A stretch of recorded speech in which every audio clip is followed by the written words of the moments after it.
मैं रहमतुल्लाह। मैं मोहम्मद। आप देख रहे हैं आपका और हमारा अपना रिएक्शन यूट्यूब चैनल वीडियो अच्छे चैनल को लाइक शेयर शुरू कर दें। तो चलते हैं आज की वीडियो का टाइटल है तारड़ साहब और चीमा साहब की कन्वर्सेशन हो रही है। Tarar says India gave 1.4 billion budget to Kashmir, यानी कि 1.4 सॉरी 14 बिलियन, सॉरी मिस्टेक, 14 ये 14 बिलियन। अरब 14 अरब रुपया, 14 बिलियन दे रहे हैं कश्मीर को।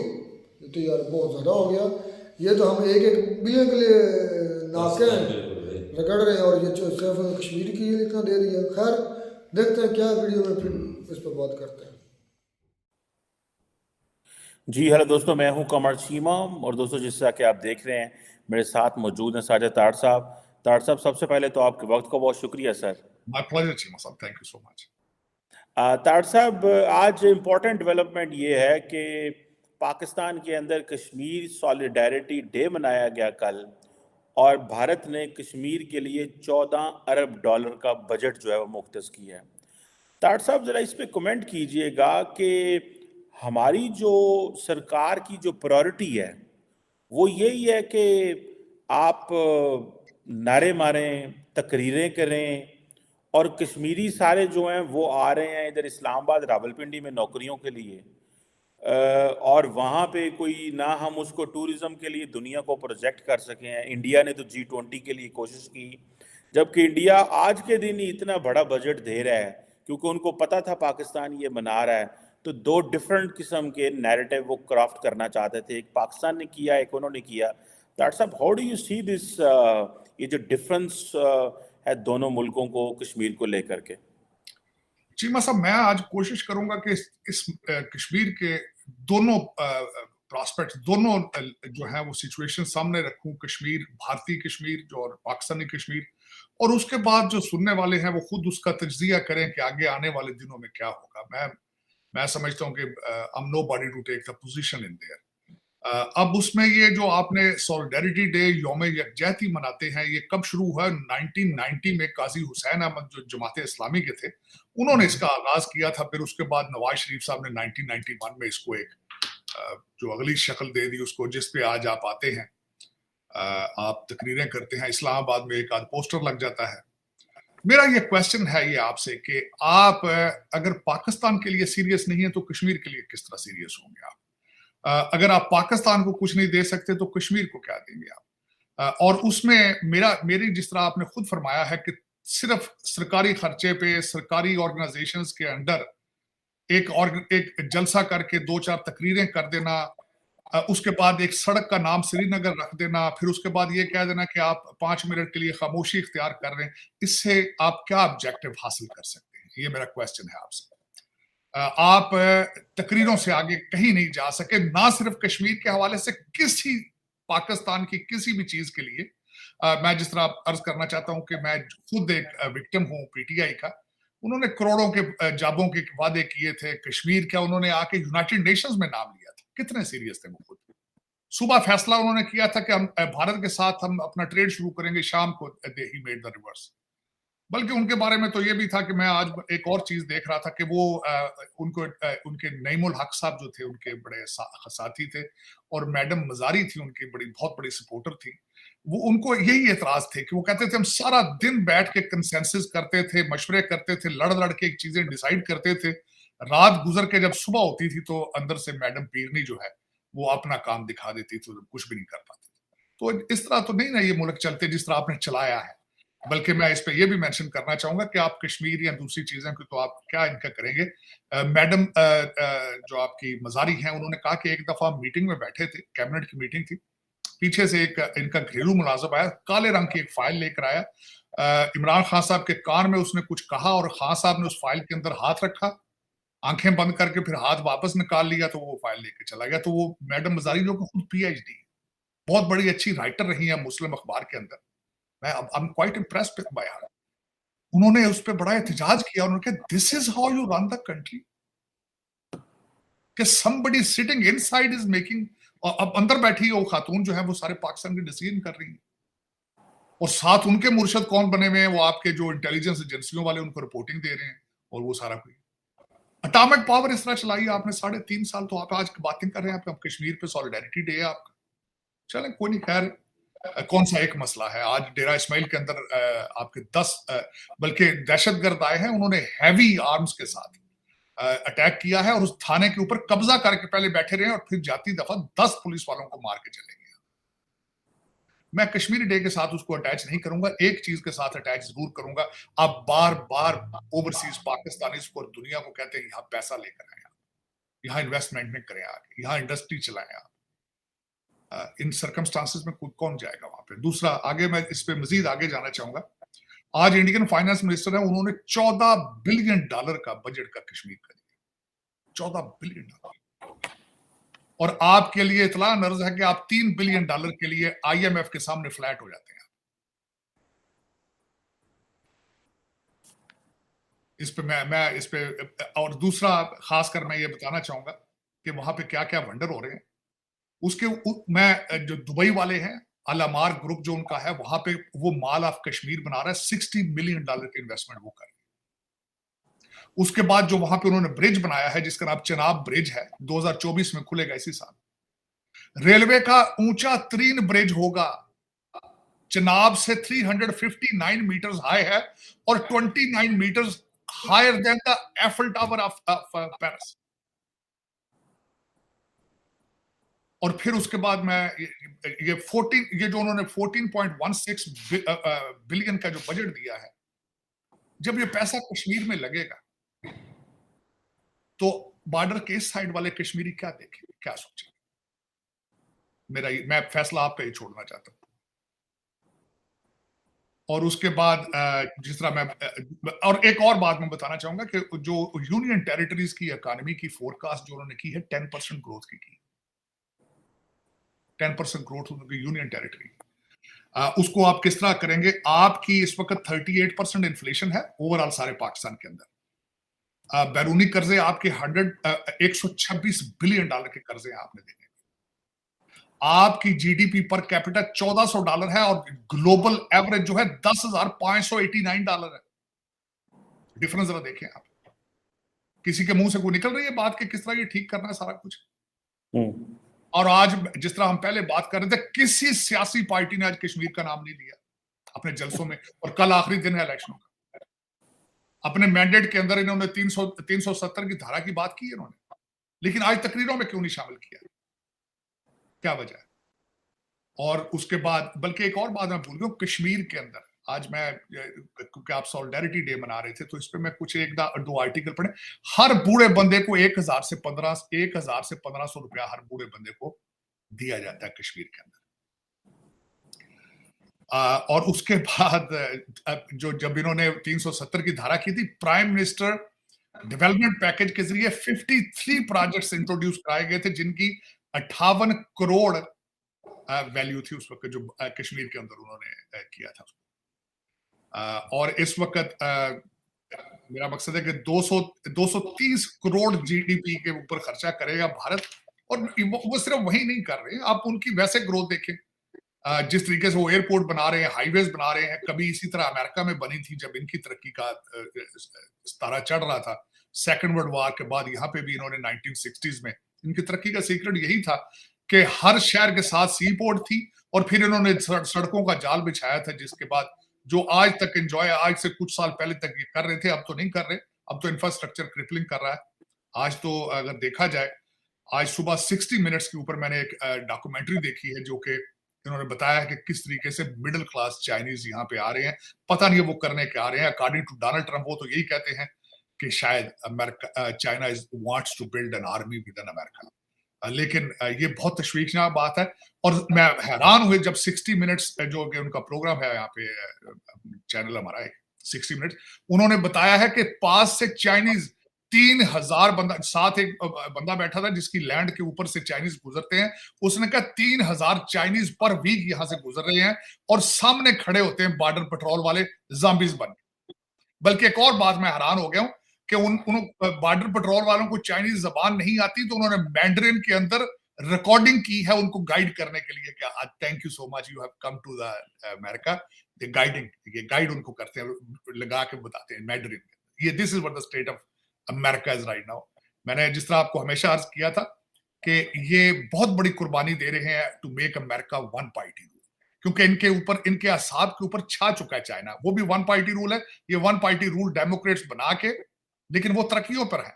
वहां पे 9 दिन, वहां पे लोग 9 घंटे 6 दिन काम करते हैं, ये हफ्ते में 4 दिन काम करना चाहते हैं। वहां पे चाइना के अंदर भी आपको पता है स्टील सारी दुनिया में शॉर्ट क्यों हुआ था, क्योंकि उन्होंने ब्रिज बनाने शुरू कर दिए थे। मेरे ख्याल में इनका बस चलना है, इन्होंने यहां से ब्रिज उखाड़ उखाड़ के चाइना को बेचने आ गए। और यहाँ पे जो हालात इनके आगे चल रहे हैं, जिस तरह मैंने बताया था कि जिस तरह के यहाँ पे कांग्रेसमैन आगे आ रहे हैं, और इस वक्त जो सबसे बड़ी तशवीशनाक अमेरिकन पॉलिटिकल स्ट्रक्चर यहाँ पे चल रही है कि बाइडेन तो असली कैंडिडेट नहीं है, उनकी मुसलसल ग्राफ नीचे जा रहा है। 37% अप्रूवल रेट है उनका इस वक्त। और इसके बाद होगा क्या, क्योंकि हु का आलम है, डेमोक्रेट पार्टी के अंदर खामोशी है इस वक्त, जो कि तशवीशनाक हद तक है कि उनको भी पता है कि असली कैंडिडेट बाइडेन इलेक्शन नहीं जीत सकता। आखिरी टाइम पर जाके तो ये पॉलिटिकल करप्शन है, क्योंकि कैंडिडेट मुकाबला ही नहीं करेगा। आखिरी दिन नजदीक जाके ये कैंडिडेसी किसी को न्यूसम को ले आएंगे या किसी मिशेल ओबामा को ले आएंगे।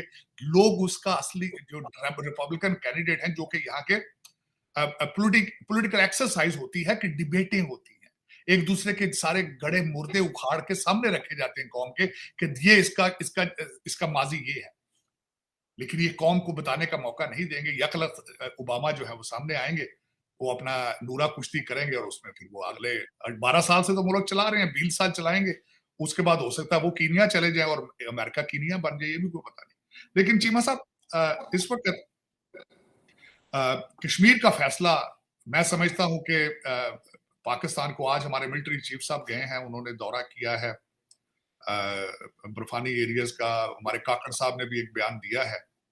क्या ये काफी है कश्मीर के लिए, ये जो आप कह रहे हैं? देखिए, मैं एक बात ये जरूर यहाँ कहना चाहूंगा, कश्मीर का मसला जरूर है, 1947 से जरूर है, लेकिन इसमें आप कितने सीरियस हैं इसको हल करने के लिए? और दूसरा, मैं इस पे क्लोजिंग पॉइंट ये देना चाहूंगा, भारत के साथ रिलेशनशिप, अपने पड़ोसियों के साथ रिलेशनशिप ठीक करना आपकी मजबूरी है, भारत की मजबूरी नहीं है। वो तो राइजिंग है, वो तो आर्टिफिशियल टेक्नोलॉजी पे जा रहे हैं। आप कहां है? ट्रेड की तो आपको जरूरत है, 38% इन्फ्लेशन रेट तो आपका है। लोग खुदकुशियां भूख से यहां कर रहे हैं, उनके पास तो उनको जरूरत नहीं है इस चीज की। तो इसमें आप क्या पेशरफ्त करना चाहते हैं? आप किस तरह आगे मूविंग फॉरवर्ड किस तरह जा सकते हैं, किस तरह जाएंगे आप? आपने अपना मौकफ आपने उनके सामने रख दिया कि हम 370 के बगैर बात नहीं करेंगे, ठीक हो गया, लेकिन आप बंद गली में पहुंच चुके हैं। फिर how will you move forward with it? अच्छा ठीक है, आज बयान बड़े सख्त फेंके गए हैं इस हवाले से कि भारत पाकिस्तान के अंदर दहशतगर्दी कर रहा है। ठीक है, मैं मानता हूं, अफगानिस्तान नहीं कर रहा है जो आज के आपके 9 सिपाहियों को मार के गए, वो नहीं कर रहा, आपके अंदर घुस के मार रहा। ईरान आपके अंदर घुस के नहीं मार रहे, उनके जैश और अदल वाले वो नहीं कर रहे। वो आप तो हर चीज से घिरे पड़े हैं, इन सारी चीजों से निकलेंगे कैसे? कैसे निकलेंगे? कोई आपके पास पॉलिसी, कोई आप प्लान आपने बनाया, इकोनॉमिक प्लान आपके पास कोई मौजूद है? क्योंकि इकोनॉमी के बगैर तो आप सर्वाइव नहीं कर पाएंगे, बिल्कुल डेफिनेटली। इकोनॉमी के बगैर जब आपने हर दूसरे साल IMF के तलबे चाटने हो, तो फिर वो तो उनकी मर्जी से आप चलेंगे ना, ये फिर आपके कहने से थोड़ी होगा कि वो ये कर रहा है, वो कर रहा है। और मैं अफसोसनाक बात है कि कश्मीर का अगर बजट 14.16 बिलियन है और आप 3 बिलियन के लिए आप देखें तो सही ना, क्या क्या उल्टी कलाबाजियां लगाते हैं आप IMF के सामने, सोचने वाली बात। और फिर हर कर्जा आप रोल ओवर करा रहे हैं, हर कर्जा रोल ओवर।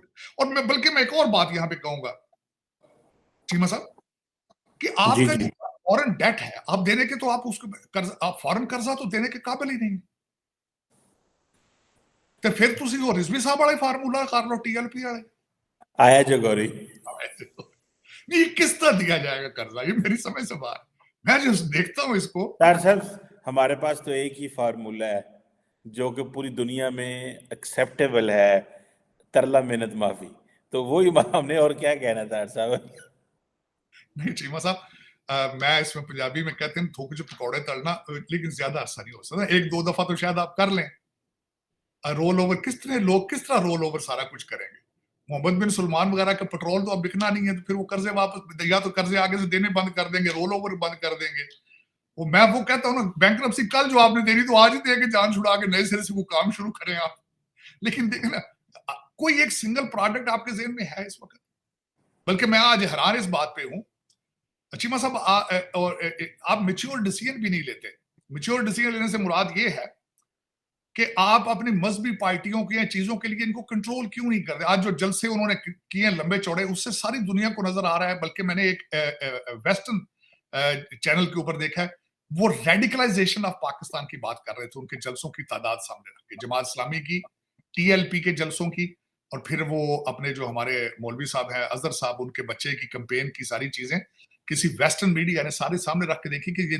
और फिर उसके बाद एक मौलवी साहब का उन्होंने इंटरव्यू लिया, बल्कि उस इंटरव्यू में मौलवी साहब फरमा रहे थे कि देखें अफगानिस्तान की करेंसी पाकिस्तान की करेंसी से कितनी अच्छी हो चुकी है, हमें भी तालिबान बनना चाहिए। तो that is what your future is, Taliban.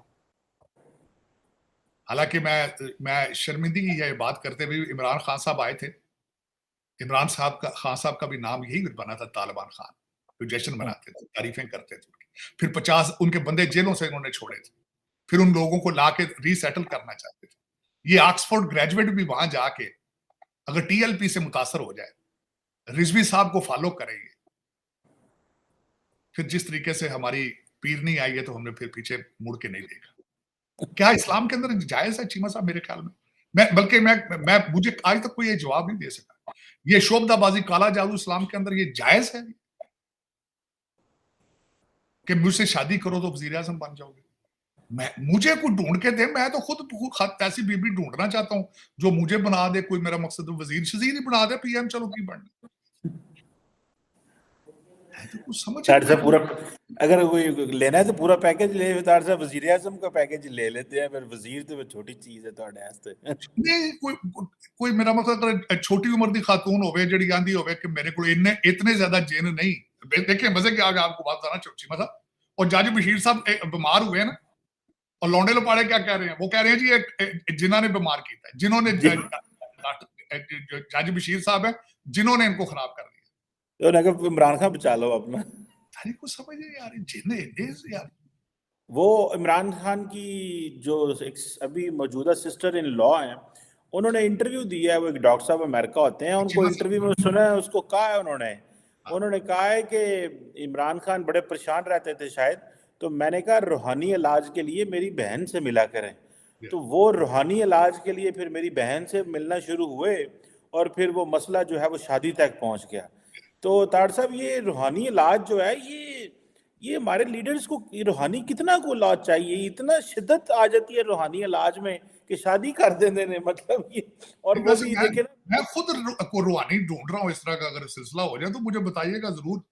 मैं रूहानी भी हो जाए तो सारा कुछ हो जाए, मेरा मतलब की फर्क पैदा सरकार ते नाल बंदा वजीर आजम भी बन जाए। देखो ना, खाबे हेलीकॉप्टर ਨਾਲ चढ़ रहा बंदा, मुल्कां जा रहा है, ईरान, अफगानिस्तान, परेशान, हैरान, क्या बात। और ग्रेजुएट ऑक्सफोर्ड, बड़ी गल। ये फिर पाकिस्तान में मुमकिन है चीमा साहब, दुनिया के किसी दूसरे मुल्क के अंदर ये मुमकिन नहीं है कि जहां खातून से करने से। बल्कि अब वो जो उनके हस्बैंड आए हैं, उन्होंने तो कहा 8 साल की बच्ची आज भी रोती। एक बच्चा उन्होंने कहा रीहैब में परेशान है, वो सुसाइडल हुआ पे है। उन्होंने अब पता नहीं, लेकिन उस वक्त तो वो रिजवान गोंजल को भी उन्होंने पनिश इन्होंने करवाया था, बशीर मेमन से भी मिलते थे जाके, और उनको कहते थे हमारी हुकूमत में तुम्हारी किस तरह जुर्रत हुई है। तो आज वो कहते हैं कि मेरा मकसद है कि मेरी तस्वीरें जो हैं वो बेडरूम से उतरवा दी थी खान साहब ने, आज वो ये कहते हैं। लेकिन चीमा साहब देखें, इस वक्त अगर देखा जाए तो no clear road map for the future.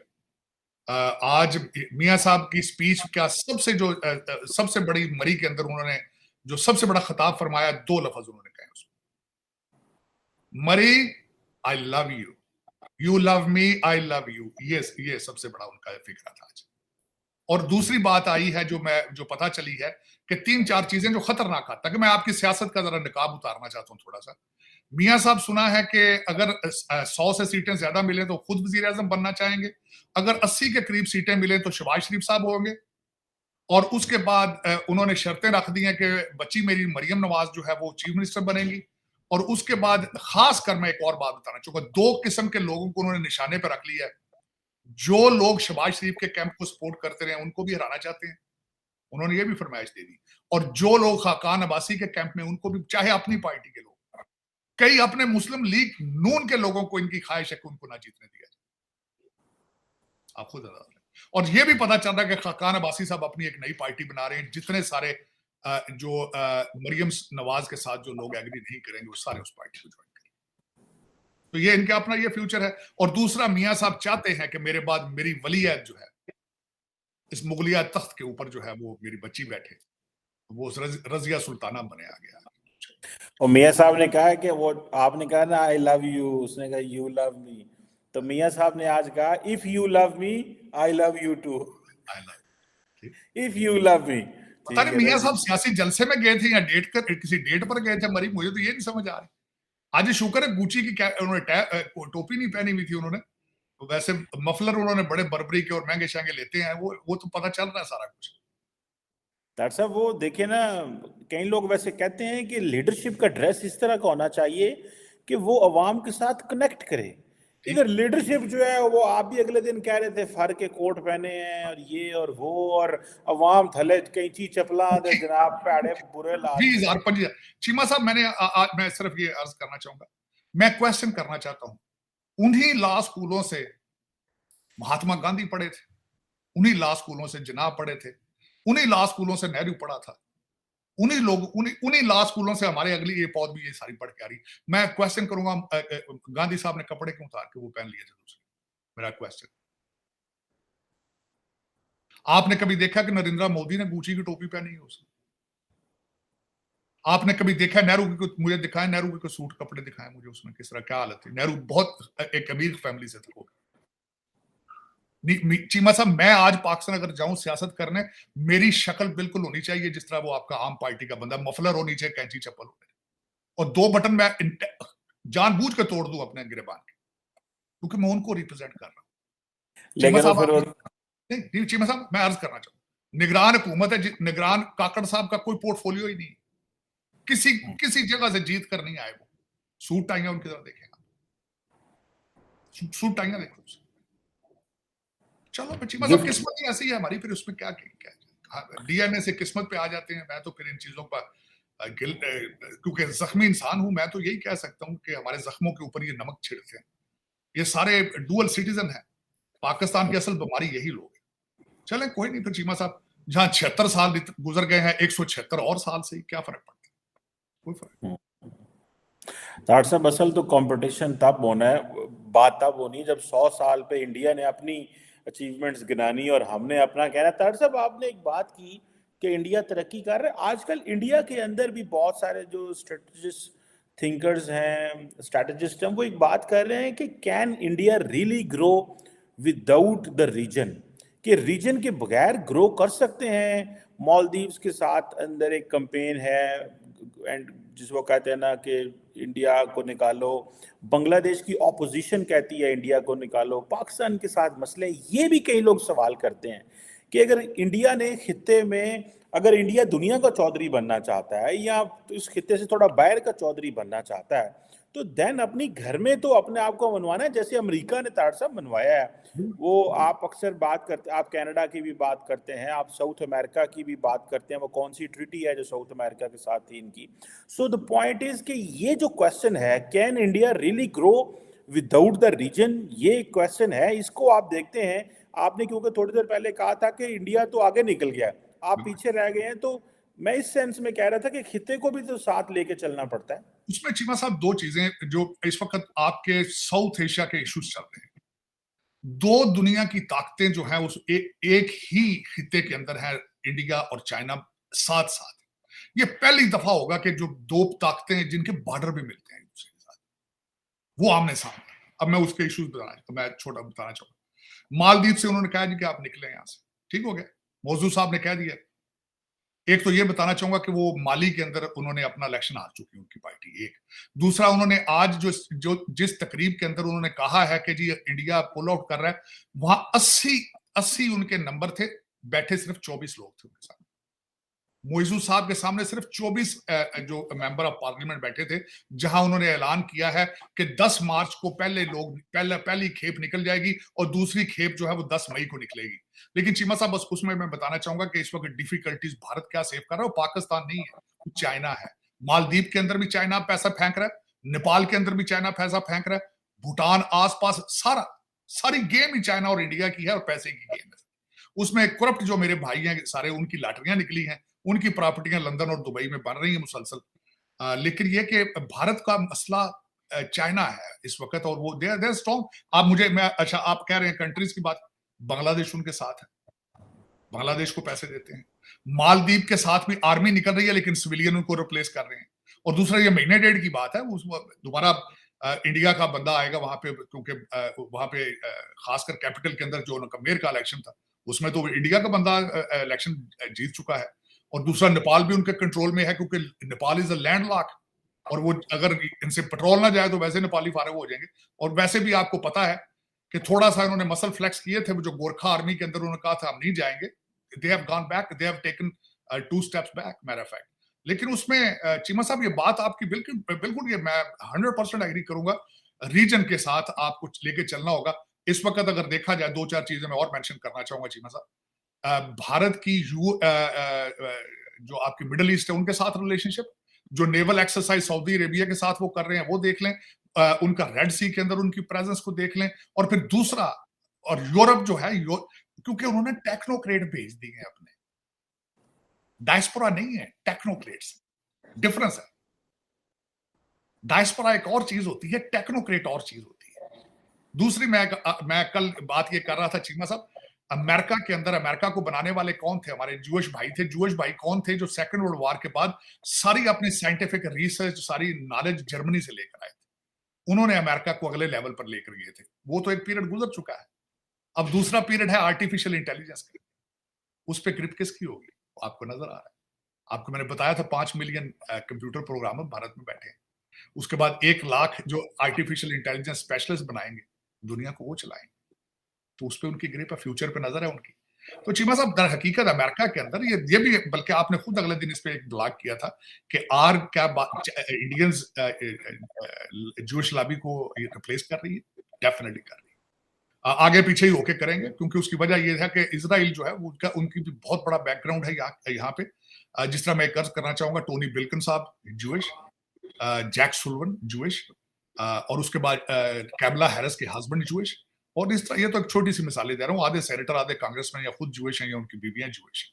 तो लेकिन ये कि इन्फ्लुएंस इनका आगे पीछे ही होगा, लेकिन they are very strong. Bharat के इससे अंदाजा लगाएं कि 2 प्रेसिडेंशियल कैंडिडेट रिपब्लिकन पार्टी के सामने खड़े हैं, बोथ ऑफ देम इंडियन निजात के। और दूसरा उनका आप देखें तो they are second to none.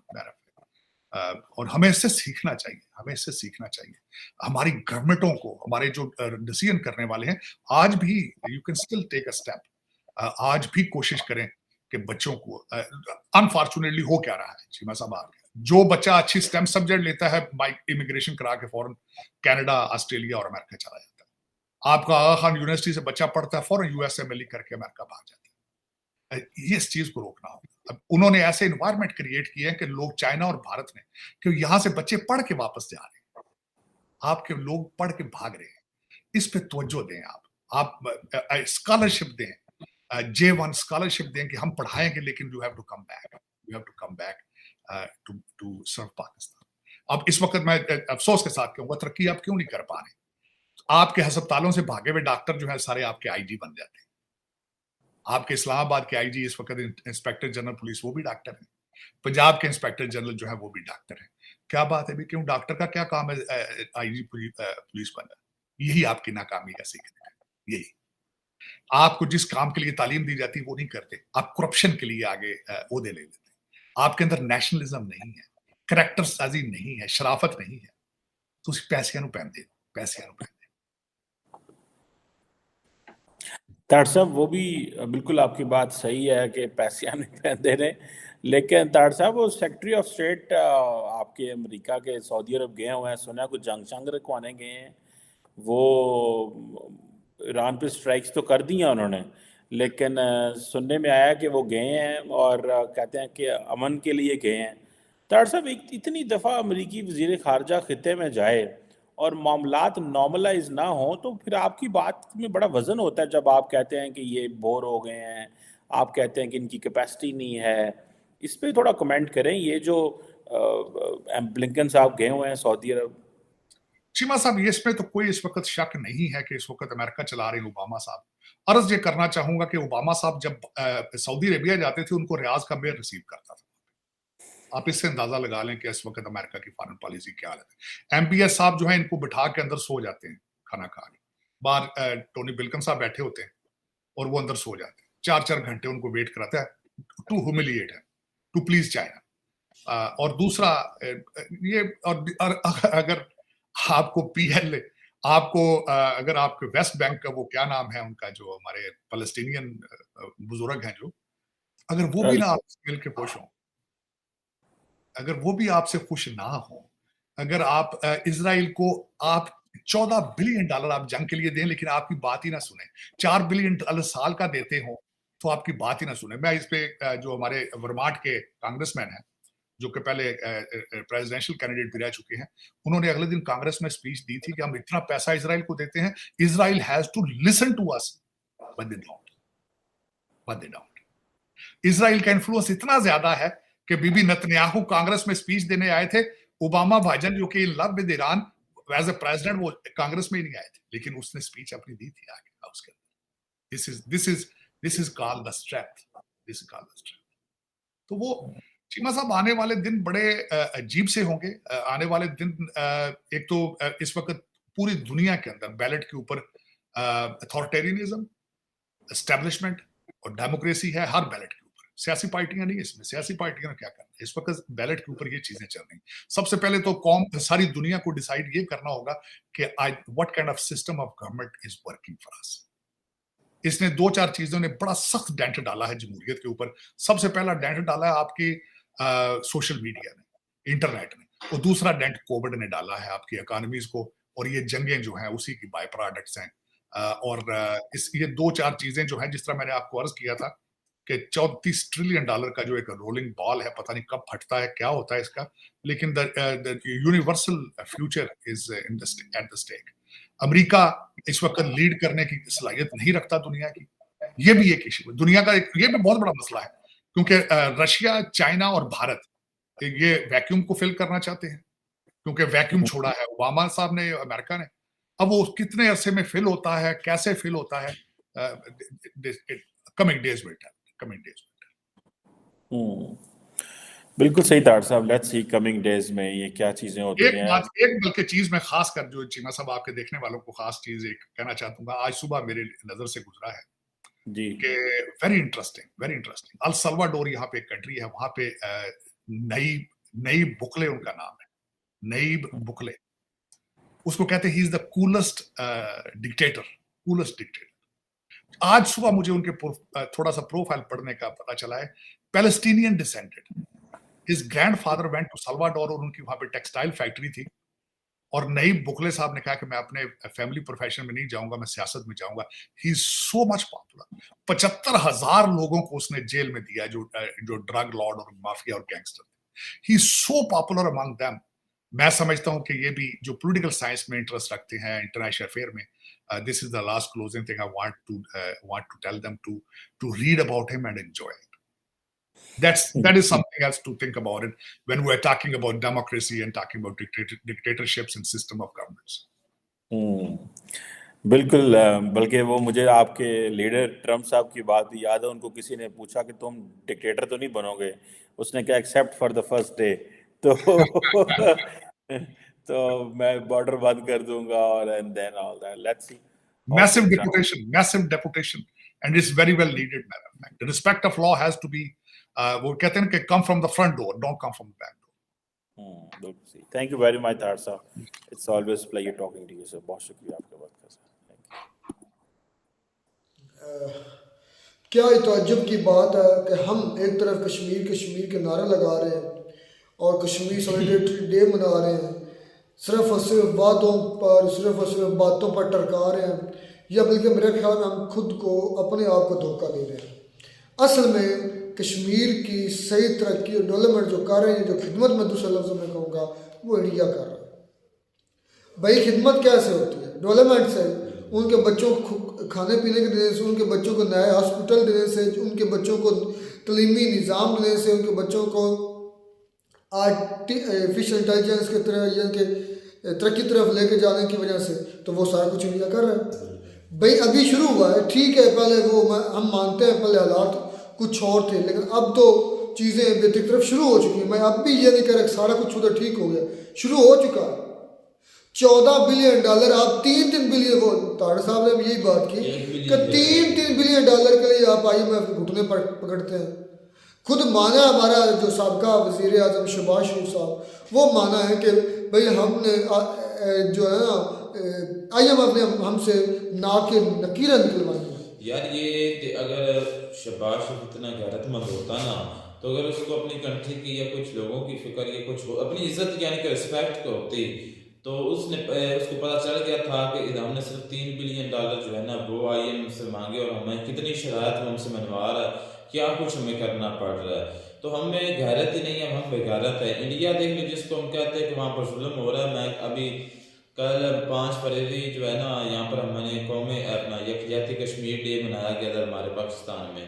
तो मैं शहर में गया हुआ था, तो वहाँ पर बड़ी रैलियाँ निकली हुई थी। तो भाई असलम भी मेरे साथ थे, तो उन्होंने बाबा जी से पूछा कि भाई मतलब कि ये बाबा जी किस लिए, पता भी था, लेकिन वो कह रहे थे कि उनका बयान मैंने सुना तो मैं खुद चाहूँगा। अभी तक हमें कुछ जो है ना हमारे जो बुजुर्ग हैं उनको पता ही नहीं चला। वो कह रहे थे कश्मीर में जुल्म हो रहा है, इंडिया कर रहा है, तो हम उसके खिलाफ जो है ना निकले हुए हैं, नारेबाजी कर रहे हैं, तो कुछ हमारी आवाज़ जो है ना दुनिया तक पहुँचेगी मीडिया के जरिए।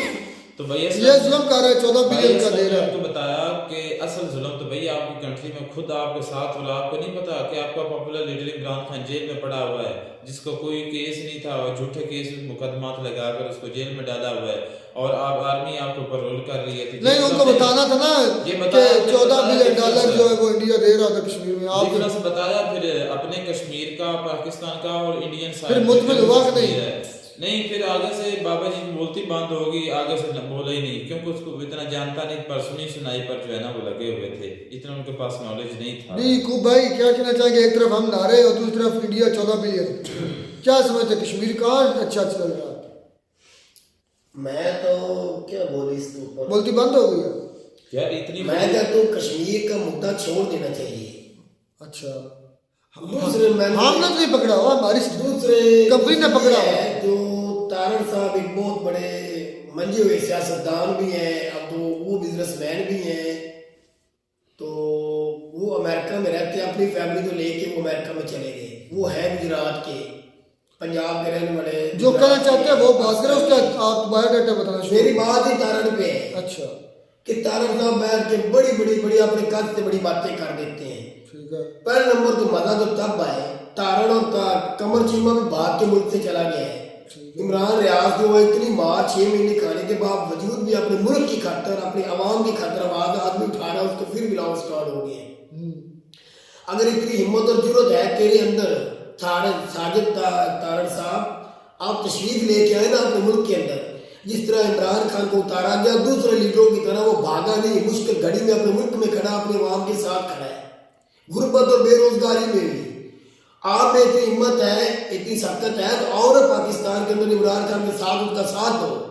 वो मुल्क की आवाज उठा रहा है। आप बातें कर रहे थे कि इमरान खान की शीरी मजारी ने वो कंट्री में बोल दिया, इमरान खान ने वो बोल दिया, इमरान खान ने हाथ रखवा दिया। भाई इमरान खान जैसा बढ़ के तो दिखाओ।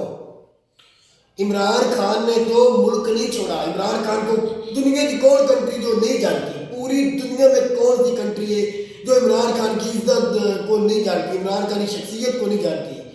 इमरान खान अगर मुल्क छोड़ना चाहता, क्या कोई कंट्री उसको न दावत न देती, मेरे मुल्क में आओ, मेरे में आ जाओ। चोर लुटेरे नवाज की जरदारी जैसे को मिल जाता है, क्या इमरान खान को कोई बंदा ना अपना मानता मेरी कंट्री में आ जाओ? इमरान खान ने मुल्क नहीं छोड़ा, वो छोड़ गए। इमरान खान ने बीमारी का बहाना नहीं बनाया, वो बना के भाग गए। इमरान खान ने जेल से ये नहीं कहा मुझे बीमारी 6 हफ्ते का वक्त दो, इमरान खान ने वो नहीं किया।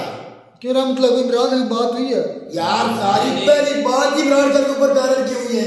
फिर तो देख और सुन क्या है, चले मुझे तो तेरे ऊपर तेरा यार, सारा वो शुरू हो गया सलमान खान साहब की सारी बात ही पैरन की उसने एक बात ऊपर है। उसने एक बात की है, ठीक है तो फिर इमरान खान तो भागे ही नहीं जेल से। इमरान खान को पहले दिन से अभी तक आज की जो रात जा रही है ना, अब भी उसके साथ मुदाखलत करने की कोशिश की जा रही है। आज भी मैं कह रहा हूँ, आप हमारी बात मान जाओ, आप हमारी बात मान जाओ। इमरान खान इस बात पे एग्री, उसने कहा जब तक मैं अच्छा। जिंदा हूं, मैं इस बात क्लियर कर लेंगे, मैं इस मुल्क की खातिर जीतता हूँ, इस मुल्क की खातिर ही मरूंगा, मैं मर जाना कबूल कर लूंगा, मैं डील नहीं करूंगा। अच्छा आप दूसरी बात, तू चुप हो जाना भाई, अब तेरी बातें सुनी है, अच्छा सुनी मैं रहमतुल्लाह की भी बातें सुनी है। जी बाकी कश्मीर की आवाज, जी मुझे ये बता दो, इमरान खान के ऊपर इतना है, तारक साहब और चीमा साहब तूते मेहरा की तरह बोल रहे हैं। इमरान खान तो 6 महीने से जेल में है। कोई एक बात बता दो जो उसने कहा हो, कश्मीर की बात की। नहीं पहले की बात, जब वो बात है तब की बात कर रहे हैं। अभी वो कह रहे हैं, अभी की बात नहीं, जब इमरान खान ने कोई लफ्ज नहीं कहा। जब वो दूसरी बात, जब वो इमरान खान के ऊपर तारक साहब को समझ नहीं इस बात की लग रही, एस्टैब्लिशमेंट के बारे में कभी तारक नहीं ऊंचा लफ्ज नहीं बोल सके। नवाज शरीफ जरदारी, मलक रियाज मियां मंशा के बारे में कभी नहीं बोला, जो PIA खा गए, नहीं जो बोला, रेलवे खा गए, नवाज शरीफ के बारे में जो बोला है। आवाज नहीं बना सके, जो तलीम IT पे काम नहीं कर सके, जो सेहत पे काम नहीं कर सके, सिर्फ रोड रोड रोड और मोटर पे बताते हैं। वो मोटर पे तो मेरे तेरे पैसों से बड़ी, टैक्स के पैसे से बड़ी, नवाज शरीफ के बोलने से बड़ी। नवाज शरीफ पर बोला वो, जब वो आया लंदन से, क्या नवाज शरीफ 900 करोड़ का जो सिर्फ सोने का कारोबार है उसका, क्या तारक साहब की जबान पे ताला लग जाता है उसके ऊपर बात करने? यार बोला, क्या जरदारी के फार्म हाउस न्यूजीलैंड भाई सुन लेना, ताला लग जाता है उसकी जबान पे? क्या बेनजीर की पुलिस का जो बिलावर इतना अमीर तरीन बंदा है, जबान पे ताला लग जाता है उसके, क्यों उसके ऊपर बात करता नहीं है? बोला है वो, नवाज शरीफ पर बोला इमरान खान का ना बिजनेस है ना कोई कारोबार है, उसने तो फिर भी सारी दुनिया से पैसा मांग के नमर यूनिवर्सिटी और कादर यूनिवर्सिटी बना दी, दुनिया से मांग के 3 कैंसर के हॉस्पिटल बना दिए, चौथा वो अब अफगानिस्तान में बनाने जा रहा है, उसकी टीम अफगानिस्तान में गई हुई है, वो जेल में उसकी टीम अफगानिस्तान में पैगाम लेके खान का गई हुई है। वो तो इस तरह का बंदा है। इन्होंने कभी कोई स्कूल, कॉलेज, चौकी, थाना, यूनिवर्सिटी कुछ बनाया है इधर? अपने लिए हॉस्पिटल नहीं बना सके, अपना इलाज करा सके, अपना मेकअप भी उसकी बेटी करवा सके, यार आप पर्सनली सर्जरी करा सके। आप पर्सनली तारक साहब को समझ ही नहीं आती इस बात की। चले मेरी बात से, तारक साहब ने नवाज शरीफ को भी बात करते हैं। क्योंकि वो नवाज शरीफ की भी उन्होंने बात की, उन्होंने कहा कि ये और भाई तू आज 1 साल से कर रहा, मुझे 5 साल हो गए तारक साहब को सुनते हुए। ये इमरान खान के पता नहीं यार क्या दुश्मनी इमरान खान यार की, तुमने ऊपर इनकी बात होती है। तुम्हें सुनना है नहीं समझ टॉपिक क्या मैं बात यह करना चाह रहा हूँ, टॉपिक कश्मीर का है। मैं वही बात करना चाह रहा हूँ। कश्मीर पर नवाज शरीफ के खिलाफ उन्होंने बात की, उन्होंने कहा कि 1980 या 70 की बात है, किसी जमात इस्लामी की या किसी मतलब इस्लामी जमात के बंदे ने ये मंशूर उठाया था कश्मीर वाला, और बाद में 90s की बात की कि नवाज शरीफ ने इसे एज जो सियासी नारा इस्तेमाल किया और उस पर वोट हासिल किए। ये बात उन्होंने की है, जहाँ वो गलत है उन्होंने बोला। अच्छा, जब तेरे पंजाब छोड़ के पूरे मुल्क के अंदर बेरोजगारी गुर्बत नहीं है, जब तेरे पंजाब के अंदर, तेरे पाकिस्तान के अंदर ही कुछ नहीं, स्कूल देख ले किस निज़ाम से तेरे गवर्नमेंट के स्कूल चल रहे हैं, यूनिवर्सिटियां देख ले किस निज़ाम से चल रही हैं, कोई तालीम का म्यार नहीं है, कोई जकूब भाई वो ना नौकरी है नहीं, मिल नहीं रही। 1.5 साल PDM कौन करता है? शहबाज शरीफ। एक मुझे बता दो कोई कंट्री जिससे कर्जा इसने उतारा हो, या कोई इसको किसी को कर्जा मिला हो? सिर्फ मिला तो 900 मिलियन का हथियार बेचे यूक्रेन को। जकूब भाई वो पैसा किधर गया? तारक साहब की जबान बंद होगी उसके ऊपर, क्यों नहीं बोले? 300 अरब रुपया दे के मर्जी नवाज आसिफ मुनीर को अपने बाबा जी नवाज शरीफ को लेके आई, उसके ऊपर कोई जबान बंद हो गई भाई। जब एस्टैब्लिशमेंट सारे निजाम को समेट के बैठी हुई है, मुल्क में कुछ चलने नहीं देती, उसके ऊपर कभी बात की तारक साहब ने? पूरे मुल्क पाकिस्तान को उस पर भी रोका की किसने? है, उस पर भी की है। एस्टैब्लिशमेंट ने। उन्होंने कहा बैलेट पेपर पर इस मुल्क एस्टैब्लिशमेंट की का है। तरक्की के ना होने की वजह क्या है? वो भाई तुम तो वो सुनते हो नहीं। एस्टैब्लिशमेंट है, उसके ऊपर तारक की जबान पे वो ताला बोला है यार, बोला क्या हो गया, सोए हुए थे। कभी भी उसने नहीं कहा बोले, कभी भी खुल के नहीं बोले उसे। उसने कहा बैलेट पेपर पर डेमोक्रेसी भाई वो चुप छुपा के बात करते हैं, चुप छुपा के बैलेट पेपर बात पर करते हैं। एस्टैब्लिशमेंट है। उन्होंने- मर्द का बच्चा बने पाकिस्तान में आके इधर बात करना, अरशद शरीफ की तरह बात कर, इमरान रियाज की तरह बात कर, पता चले खूब भाई किसी को सुना भी करो ना। बात करता है एंकर बना बड़ा है आगे भाग के अमेरिका में बैठा हो तो बातें करनी आ गई आपको। मैं चले मर्द के बच्चे बनो पाकिस्तान के मुश्किल घड़ी में मुश्किल वक्त में पाकिस्तान के अंदर बैठ के बातें करो। उन्होंने साजिद ताड़ साहब की बात उन्होंने की है। उन्होंने कहा जो बैलेट पेपर ने वो एंड पर बोल रहे थे उन पर पाकिस्तान के सियासी पार्टी नहीं है, एस्टेब्लिशमेंट है। उन्होंने खुला बोला। उन्होंने कहा वो तो एस्टेब्लिशमेंट लड़ रही है इलेक्शन, और तो है ही कोई ना। और ये बात उनकी सच है। फिर बाकी चाइना की, क्योंकि चाइना के अंदर आप तरक्की की बात की कि चाइना को आप तो अपने जो पुल बने हुए हैं ना, आपका बस चले तो चाइना को वो अपने पुल वगैरह उखाड़ करना चाइना को दे दो कि ले यार हमें पैसा दो, और ये पुल लोहा हम बेच रहे हैं, सीमेंट बेच रहे हैं, हमें पैसा चाहिए। तो ये बात सच है, चाइना तरक्की कर रहा है और दुनिया को उसने हैरान किया अपनी तरक्की से। फिर वक्त दुनिया में इंडिया सबसे ऊपर चल रहा है GDP ग्रोथ, लेकिन चाइना थोड़ा सा रिसेशन में है, लेकिन फिर भी आज भी उसकी आई थिंक 17-18 के करीब लगभग GDP है। इंडिया की अभी आई थिंक 4 ट्रिलियन हुई है। यार तू छोड़ के इंडिया को छोड़, बाहर India India India India India क्या इंडिया से निकालना, छोड़ो ना इंडिया को, अपनी तरक्की के बारे में सोचो। तारा साहब खुद आए ना, अपना बिजनेस मैन भी है, सियासतदान भी है, मशीन रह चुके थे ट्रम्प साहब। एक मिनट वो कोस्टा तो इस मुल्क के अंदर आए ना, इधर आके कहे पूरी दुनिया में जो छोटे मोटे जितने भी कारोबारी बिजनेस में उनको कहे भी मैं तारा साहब पाकिस्तान के पंजाब के अंदर गुजरात में रहने वाला नहीं, अमेरिका छोड़ के मेरी बात क्लियर करने दे, मैं सब कुछ छोड़ के अपना सारा पैसा बच्चे बीवी लेके मैं पाकिस्तान जा रहा हूँ मुश्किल वक्त में। आप भी मेरा साथ दो, पाकिस्तान को उठाना है, पाकिस्तान की तरक्की करनी है। इधर आके सियासतदानों को समझाओ, दूसरी कंट्रियां कैसे तरक्की कर रही हो, ये राज है, इस तरह चलो, इस तरह लेके चलो, को मंशूर दो उनको, आओ ना तब पता चले। बातें करनी बड़ी आसान होती है बैठ के, उधर ना तो तुझे पाकिस्तान ला सकता है, ना उधर को पर्चा दरखास्त हो सकती है, ना तुझे जान का खतरा है कि मैं जितनी मर्जी बातें कर ले। यकूब भाई एक वीडियो में उन्होंने कहा था, ओ यार कुछ भी ना कहा भाई, कुछ ना भी, चलें कभी भी कुछ नहीं कहा। नई वीडियो में नाटक, तब तक तुझे इजाजत, अल्लाह हाफिज़।